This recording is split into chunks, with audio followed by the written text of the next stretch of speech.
could not see into the future the value of what mentorship and coaching was going to bring back into our lives. Looking back on it now, we would have been absolutely insane to try to do this on our own without trying to get help. We know what's possible for people because we're outside the jar, and it gets so exciting. And guys, would you agree with this? Like, we see it because we've seen it so many times, and we know the foundational truths. Now we are creating assets that produce income for us because we understand that no asset truly has any intrinsic value until people are bought into the equation. No real estate property will ever pay you $1 unless there's another person on the other end of that deal. Welcome to the Cashflow Legendz podcast with your hosts Nate, Brandon, and Brock. Remember, our insights are not direct financial advice, so consult with your financial team before making any decisions based on the topics discussed in this show. Welcome back to Cashflow Legendz. We are excited to be here with you today. Nate and Brock and I are always thrilled that we get to do this. What it really is for us is we're just hitting record, and then that is being documented with conversations that we have daily with each other, with other people we work with. So really, we feel like we have the best job in the world. We just get to share things that have impacted us and those around us in valuable ways. Today, we're going to be really talking about and diving into the topic of not being a lone ranger. Now, guys, I know the Lone Ranger may be a little further in the past than a lot of our listeners may be familiar with, but what do you think about when you hear the word Lone Ranger and how that applies to people's lives just on a daily basis in regard to what they're doing with their finances or their thought processes or communications about it? Most people don't really have anybody who is truly locking arms with them and walking alongside them. I say this all the time. You know, what we are known for is actively advocating for the financial success of our clients. Contrary to the traditional world, this relationship is not about a transaction. It's about a collaboration. So we have this cool opportunity to take someone's unique story and situation, pair that with their willingness and openness to share. And when we take our expertise alongside that, we create a powerful roadmap for people. That's one of the beauties having someone who's actively advocating for your financial success, because most people don't have that. I would add something that I always think about is we can only go so far alone. When you look at the highest, best athletes in the world, they have coaches. And they don't just have like one coach. They have a coach for strength training. They have a coach for dieting. They have a coach for mental. They have a coach for PR. They have a coach for everything. And so when we think about our own financial life, I work with a lot of guys who are super wealthy. They're really great at creating wealth and making income happen. And I'm not needed for that. Like, they know that, I know that. Like, there's nothing I need to do with them to say, hey, you need to do this to create wealth. Like, no, they know how to create wealth. My job for them is to come in as their macro manager and to help them see the blind spots that they might not be aware of, or be that person out of the jar, like you described on our last podcast, that I'm peeking in and I'm able to see things that you might not be able to see because you're in the game. You're doing the things that you are solely focused on. Yeah, inside the jar and outside the jar, you know, some people may say can't see the forest through the trees. I don't care how we think about it.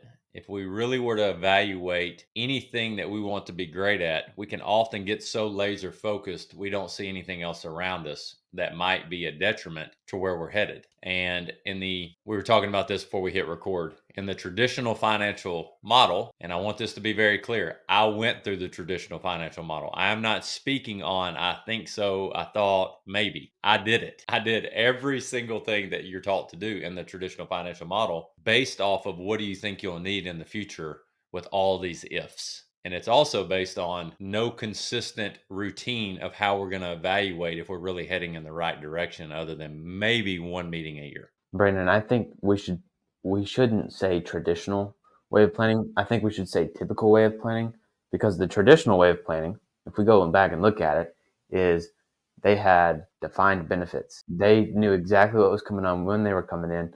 And I think if you go back to 1940s during World War II, more than half of the entire United States of America population had pensions, whole life insurance, and some form of annuity and savings. It's a great point.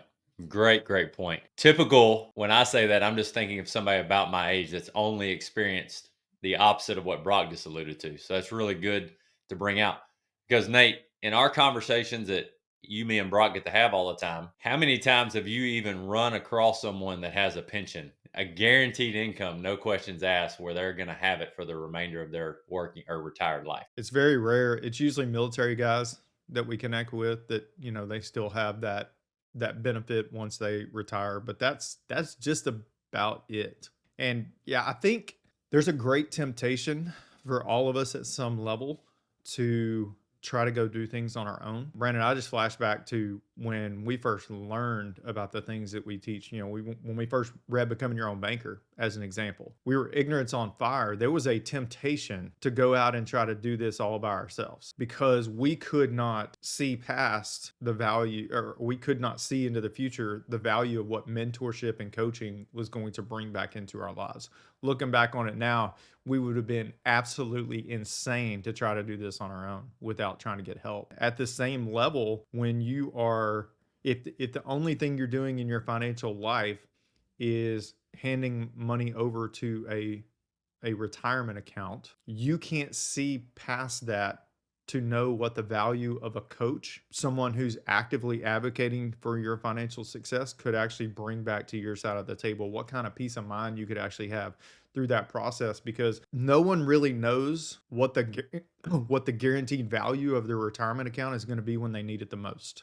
I think it's a really cool thing to think through both sides of Brock and Nate and I, and many people we get to associate with daily. We know what's possible for people because we're outside the jar, and it gets so exciting. And guys, would you agree with this? Like, we see it because we've seen it so many times and we know the foundational truths. But the real opportunity that we have is how genuinely we help someone else see it. And Brock, you just alluded to this. You work with people who can really create value in the world and lots of money follows. They don't need your help for that. A lot of our ideal prospects are figuring out how to get to that point, and they don't even really know where the pain points are. So they just keep doing what they've been doing because they've not ever had coaches in their life at all that help introduce them to new possibilities about the questions they ask them. How often is it, Brock, with the people that you typically work with, where they're still going at it along, and kind of connect that what got you here won't get you there thought process and what you've seen? Yeah, almost every single one of them. But then they finally start to come around when we start beginning to talk about the fact that on one hand, you are your number one asset and your business and career is your number one investment. Up until this point, you have used the best thinking of you and your current advisors. Unfortunately, the likelihood is when you come into our practice, you've been living in a financial junk drawer where you've made financial decisions at different times with different people under different circumstances for different reasons. And you just have this just drawer like we all have in our kitchen of stuff, financial stuff, and none of it is coordinated. When we finally get to sit down together and say, hey, here's all your stuff on one page. What stands out to you? What are you proud of? What are you not proud of? Where do you feel like you need to step it up? And once you're able to see that, things really start to make themselves known to you of saying, oh my gosh, I'm working through so many different people. I need to just hone in, do the best that I can, and be able to have somebody on my team that coordinates with everybody else so that all of my finances coordinate together. The thing that just kind of, you guys know, I have like these visuals as you're talking of like, how could I teach that by talking it out or drawing it? And I know nothing about shooting a bow and arrow. Let me be very clear. But I would imagine if anyone is building an arrow, there are steps that go together to make that arrow fly as straight as possible when they build the arrow, from, how it's all put together. I'm sure the shaft is as straight as possible. I'm sure the feathers or the, whatever they put on them, are as clean and as aerodynamically beneficial as possible. All these things work together. And if we thought about all those pieces that make an arrow, most of us we've got this part of the arrow over here, this part of the arrow over here, and then we're trying to go, this is the target we want to hit, but it's not even working together to fly straight towards where we're headed, because most of us don't even know what target we're trying to hit and how we're going to get there for sure. And that is what brought Nate and I to this, is like, I'm doing Dave Ramsey and I believe that it's going to get me out of debt because that had already happened, but I cannot for the life of me in my little pea brain understand how I'm going to get to retirement the way that it says it's going to happen. I'm looking at my traditional retirement plans, and I'm looking at my teacher retirement required savings plan that I can't touch, that I can't access. And I'm going, I could be the most disciplined person in the world, but it's still not going to work. I was already thinking through those things before we read Becoming Your Own Banker. I'm like, something just is not adding up. But what's that saying about the devil we know is better than one we don't? A lot of times you're just like, well, this is the thing I know, so let me figure out how to make it work. And you just keep trying to fit a square peg into a round hole. This happens over and over and over again. Touch on, guys, how we first humbly help people realize that that's what's going on. Because we want to be very clear. There are many traditional, would you say earlier, typical and traditional, okay?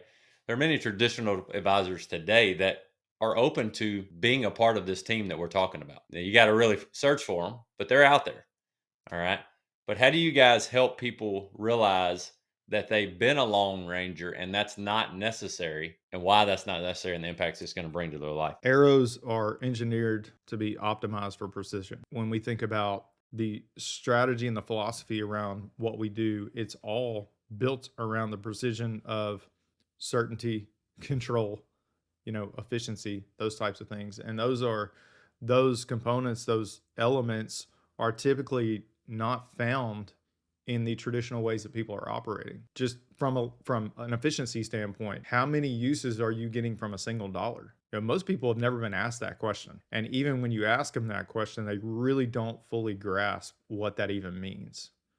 So being able to ask that question and also help someone understand what that actually means can be really important.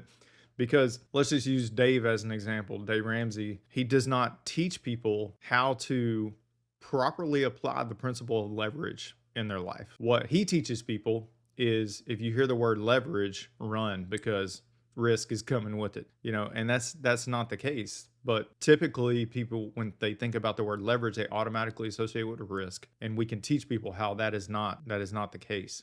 But certainty in knowing that we have the ability to lock in a target and build into that target can be really powerful. And the way I think about that as an example is whole life insurance. The way whole life insurance is determined is, if you're using your human life value as an example, then an insurance company is going to look at your current income roughly, and they're going to multiply that income by your working years that you have left. So let's say you make $100,000 a year and you got 25 years left in the working field. So that's $2.5 million that they're willing to insure you for, which means, using Garrett Gunderson's terms, I can buy my net worth and then build into that and grow into that. There are ways that we can bring certainty back over to our side of the table. There are ways that we can make our money more efficient, because our dollars are losing energy every day. And so efficiency just means that we're adding energy back to our money. When you hear, well, let's go with this route. What is one of you often interact with people that are in we have a different kind of ideal prospect typically, and that's a good thing, okay? Because we get to learn from Brock, and then we share what we learn on our end from who we're working with. And this is another example of not being a Lone Ranger. So let me tell you how much not being a Lone Ranger has changed in my life. Let me just tell a quick version of my story. If you'd have told me 10 years ago that I would be spending any money on coaching for anything other than required in education, I would have been like, it ain't happening, because I associated time and money in a way that is not really how it should be associated. Now I'm beginning to associate that money just buys back time for me to create more value to do the things that God's called me to do. And that's very different than I'm trading time for money. It's very short-sighted, because that's the traditional way I was taught to think about money. The system created that in me, and it's been an ongoing unlearning process. Now, Nelson Nash refers to that as the arrival syndrome, which is really just waking up and going, it's as good as it's going to get. I can't learn anything new. And we stay in those ruts, like our mentors used to teach us. We got ruts in our brain. What is, Brock, when you're interacting with somebody, what is maybe one of your impactful questions that comes up often, where you're not telling anybody to do anything, that you love to ask, that makes them go, I have never thought about it that way. What are one or two of those things that you like to ask sometimes that come up? That is a very good question, Brandon. What would be a good question? I think a lot of it comes around. It's funny, we talked about this on our last call, but I have a lot of guys that come to me, let's call them business owners, entrepreneurs, whoever they are, and they are so dead set. They've been putting money in brokerage accounts, investing all this money, retirement accounts. Then I just have to sit there and say, well, why are you doing that? And they're like, well, because I need my money to grow so that I can retire. And then the next question is, okay, well, why are you putting it in the brokerage account? And then they give me some answer along the lines of, because I can get a rate of return there, and that's where we're supposed to. And I said, well, what is that going to do for you, right? And so it continues to go down this path of, well, if you're a business owner, if you think of it this way, it's going to probably ruffle some feathers. If you're a business owner and you take your money from your business that you created and go put it in the stock market, you are essentially saying, at a core level, Mr. Business Owner that is in the stock market, you can do better with my money than I can in my own business. But the reality is, you have no idea what they could do. All you're doing right there is speculating that hopefully it works out and you get the 8% that people say that you're supposed to get through the market. But if you put it in your business, guess what? You can take full responsibility of it.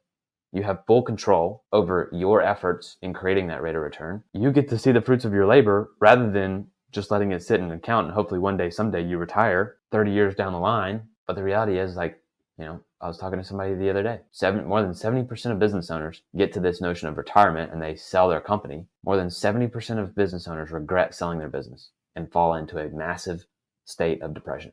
Let's go into let's go a level deeper on that, Brock, because Nate and I have been going through Dan Martell's Buy Back Your Time resources and doing a deep dive on it. And he brings up this point, and I may be off on the percentages a little bit, but it's a perfect point to what you're saying. It's a point that Nate and I have had to learn the hard way, that you're proving right now. What we are saying is that if you took X amount of profit that you were willing to put into the market for a benefit in the future that you don't know if you'll make it to or not, with all these ifs, will be greater than the impact that it can have today, tomorrow, 10 years from now, 20 years from now, from the goals of however you want to retire as you get closer to doing that inside your business. And he says this, he's like, he has run enough companies that he can honestly tell most people that if you have your systems in place, so that you have a steady ability for your system to support what your goals are, that you're going to get a far greater return in the traditional way of thinking about rate of return inside your business with those dollars that you were going to send outside your business. And he said it's not even close. He even used, if I remember right, a 50% rate of return. Now, this is once your things are dialed in, okay?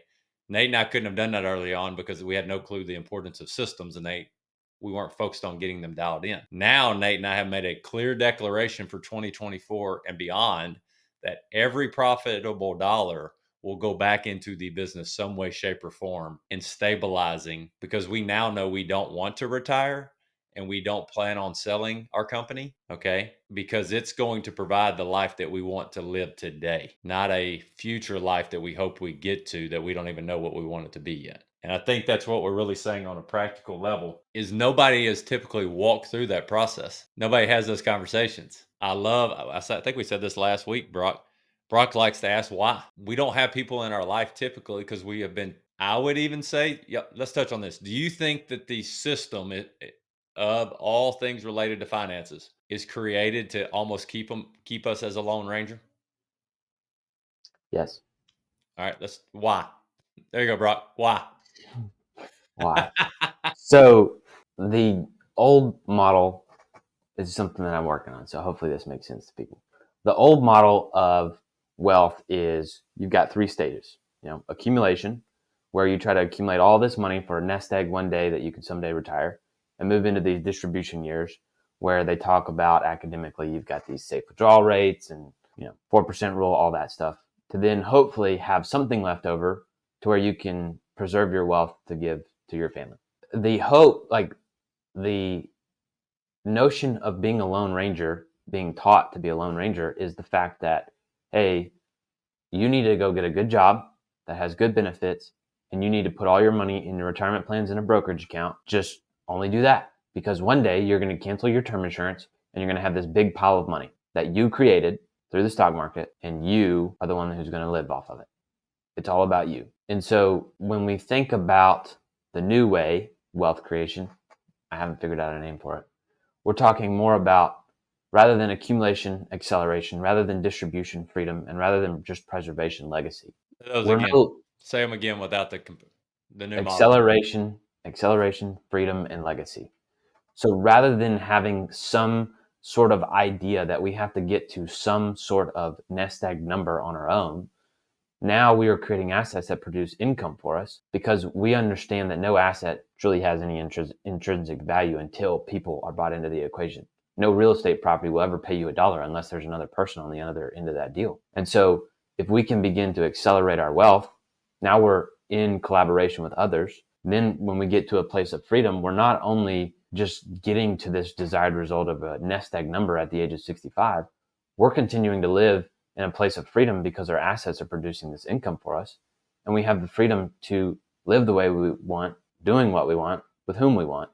And now our legacy is not so much, oh, this is how much money I had left over. It was just my house and a little bit more money in my accounts. It was, hey, I'm giving you money, but I'm also giving you values. I'm giving you knowledge. I'm giving you heritage of what we have so that this wealth continues to perpetuate after us. It's an ever increasing model, not let's build something up and then spend it all down. And hopefully, we don't run out. We've got a little bit left over. So here's an example of how we are wired to be a Lone Ranger. We've been conditioned, and I flash back to early in my Twitter days when I started talking about money. And I remember that one of the early comments from someone was, do you have a securities license? I wasn't talking about investing. I wasn't recommending investment products, but I just started talking about money. And the dude said, do you have a securities license? And I said, do you mean I have to be certified by the government to talk about money? But that was the mindset was, hey, you need to be qualified through the government in order to even speak on the subject. That's how we have been conditioned. Yeah. Because I'm going to make the connection you're making more blunt. We have to be certified or allowed to speak about money. We have to ask who requires that. And I know lots of people have those licenses that I think very highly of, so I'm not being ugly towards them. And then we need to compare how well the government has done with the money. And then you can kind of get to that reality of why Nate's like, why do I even have to have that license to talk about money? I don't. And I think that's the biggest piece of the traditional model right now that most people are going through to be the Lone Ranger is first deciding if where they're told to get their information about money is really the place that's going to create the most value in their life for the purpose that they have for their life. I don't think most people even have those conversations about purpose. And so, Nate, I hijacked you there for a minute. Did you have another you're thought? Good. But the reality is, like, we live in a debt society because that is what the government has exhibited to us. We think about the deficit, that just reached 35 trillion as an example. So, and hopefully at some point we might move out of a debt society to an equity society where we actually get to enjoy our assets and we're not subject to someone else's terms and things like that. But there is a force, and it's undeniable. There's a force that has conditioned people to believe that if you're going to talk about money, then you need to have some sort of letter behind your name or whatever, or a piece of paper that says the government told me I could. And that indoctrination is really our competition more than anything else. A financial advisor is not our competition. It's the indoctrination of that line of thinking that I have to be part of government plans and things like that. I have to subject myself to massive taxation, and that's just not the case. Brock, what are you thinking? A lot. I could tell. I could see your wheels turning. I always like the discussion of, oh, you got to have a securities license. And I'm going to say a bad word on here. Just preface. I've one of the funniest things in the world that I think Garrett Gunderson says in one of his bits is fiduciary. They put the douches in fiduciary. And I think it's so funny because, I have this conversation a lot with younger guys, sometimes older guys, but I don't really talk to older people that very much. But there is nobody on this earth that has gotten wealthy because of the stock market. Like, you can argue with me all you want, but there's nobody that has gotten wealthy because of the stock market. They have gotten wealthy because of who they are and the story of which they were able to share with others and get people to believe in their story and move forward with it. Cool example would be Ray Dalio. Everybody says, oh, he owns the largest whatever fund, blah, blah, blah. He's a good dude. Like, he knows his stuff. But guess what? He did not get wealthy because he dollar cost averaged into the market and bought the newest and hottest ETF. He has a company that he built on principles that he knows in investing, and then had other people invest in him and his story of how things work. And what the funniest part about it all is the fact that the typical approach says, if you want higher returns, you need to go get higher risk. Ray Dalio, one of the greatest investors of all times, has this portfolio that's called the all-weather portfolio. And believe it or not, he has multiple asset classes to minimize his risk so that he gets a higher rate of return. And when I look at friends of mine who are worth 8, 9, 10 figures, every single one of them has wealth because of the fact that they poured into themselves rather than some person who has a security license. Now, I'm not saying you shouldn't have them. I think it's great if you have marketable securities, equities, whatever you want to call it. But I think, what happens to the people who are in the market that aren't super wealthy, but they're trying to be wealthy, is the fact that if you looked at their, we'll call it asset allocation, which I also hate talking about, but if you looked at their asset allocation, you're going to be told, man, I am diversified. That is what your fiduciary is going to tell you, is I'm diversified. Yeah, you're diversified in the market. You're not actually diversified. Your allocation is 100% in the market. That is your asset allocation. If you looked at the wealthier families who know how to build wealth, who can sustain wealth, they typically have 25% or less, more than likely 5 to 10% of their net worth, their asset allocation, in actual public equities, the stock market. Everything else is built within their own business, their assets of real estate, hard money lending, debt funds, whatever it is, because they know that, guess what? Investors don't get wealthy just through the stock market. You have to have other things that are in inefficient markets to create large wealth. Sorry, I'm off my soapbox. Oh, you're on a very important one, because we'll go back to Dave Ramsey. Dave Ramsey is not wealthy because he did the things he teaches. Okay, that may have started his journey. He is wealthy because of all the things that Brock just described, in the sense of investing in himself and building a company and teaching and selling a process that people buy from him. Okay. And I always like what Brock says when you're like, oh, great, I'm glad you followed Dave Ramsey. So you invest in your own business, you invest in yourself, you create things that you can sell that other people want to buy. See, we don't, I didn't think that way, even following Die Hard, and doing all the things he said to do. And I think it would be awesome if you could apply the discipline that comes from doing anything well, that you have to have discipline for to be successful in anything, and then know that the next step has to be out there, or I'm going to stay in this model of I can't get past this. What got me here won't get me there. I said it earlier. There's going to always have to be new conversations and coaching. And guys, we get to see financials every day. And I can tell you with certainty that what Brock is saying and what Nate's saying, what I'm saying, is not something that we're just making up out of thin air. I see 401k balances.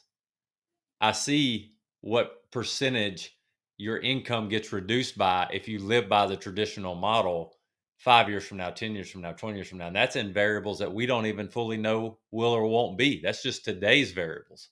That's not counting what taxes will be in 10 years. That's not counting, what our current administration at that point will be doing with taxes or any other thing. That's just what I see today.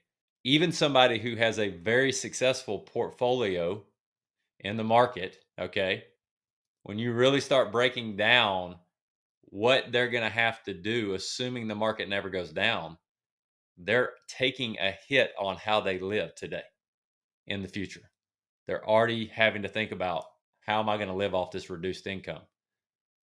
And that does not have to be. And I think that's why Brock is getting on so fired up, is because the model that he's referring to and Nate's referred to is meant to keep you from reaching your maximum potential.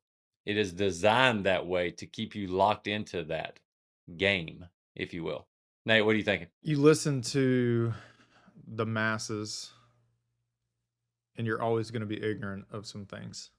We've discovered this in multiple areas of finance over the years, that as we have pressed into things that we didn't know much about, all of a sudden we learned what was really going on instead of the mass marketing message that was out there that said that's dangerous, stay away from it. And so, I say this all the time. A wise man once said, if you want to be successful in life, observe the masses and do the opposite. And so when you hear the majority of people saying this is bad, instead of going, oh, it must be bad, press into it and find out why they're saying that. Don't just take someone's word for it, especially if it's a mass marketing message. Like, actually press into that. If we would have just kept believing that this was bad and that was bad, we wouldn't be here right now. And we wouldn't be living the life that we're living right now. But we were willing to press into something that made us uncomfortable. We were willing to recognize that, hey, we're kind of ignorant on that thing, but let's go learn more about it. When you can press into something and unlearning is unlocking. The idea of unlocking something means that now there's a new door that you couldn't even see what was on the other side of that door, but now it's unlocked. Now you can open it. Now you can actually see what's going on there. That's the reality of what we are facing often in our own personal lives, is having to deal with the noise, as Nelson Nash liked to talk about, having to deal with the masses and the mass marketing messages that have been perpetuated, and wading through those things and deciding what you're going to listen to and what you're going to challenge. That's good. Nelson also said, kind of tied up, he said, once you know what the problem is, you'll know what to do. And the only way you can really be aware of what the problem is, and this is, I'm going to say this as humbly as I can, I hope it's heard, is to begin to look for people that you can work with that genuinely know what's going on and want to help you see that as well, so that you can go from where you are now to where you want to go. The greatest growth we have all experienced, that we've alluded to over and over again, is bringing on coaches in our life, period. Point blank. The return of that, I don't know if it'll ever be able to be mathematically calculated. If you really think about it, that'll be another podcast. How can you mathematically calculate the rate of return for investing in yourself? It's easy. It's infinite. It's infinite. We don't have to calculate. There you go. We hope this brought value to everybody today. Our ultimate goal always is to bring value, to help you think about how you think and decide if you want to entertain the idea of learning something new or expanding on what you're already learning. And just, we come alongside you and bring our skill sets and our questions and things we've experienced to, help you see if you're headed in the right direction or you want to make a change. And that's the goal every time we get together. So guys, appreciate you today. We hope it brought value. Hit those like, subscribe buttons. You can follow us on all the social medias out there that all of us have. You can also find us on Cashflow Legendz with a Z.com if you want to connect with us. Leave us a comment. Let us know if you have any questions, and we'll catch you on the next one.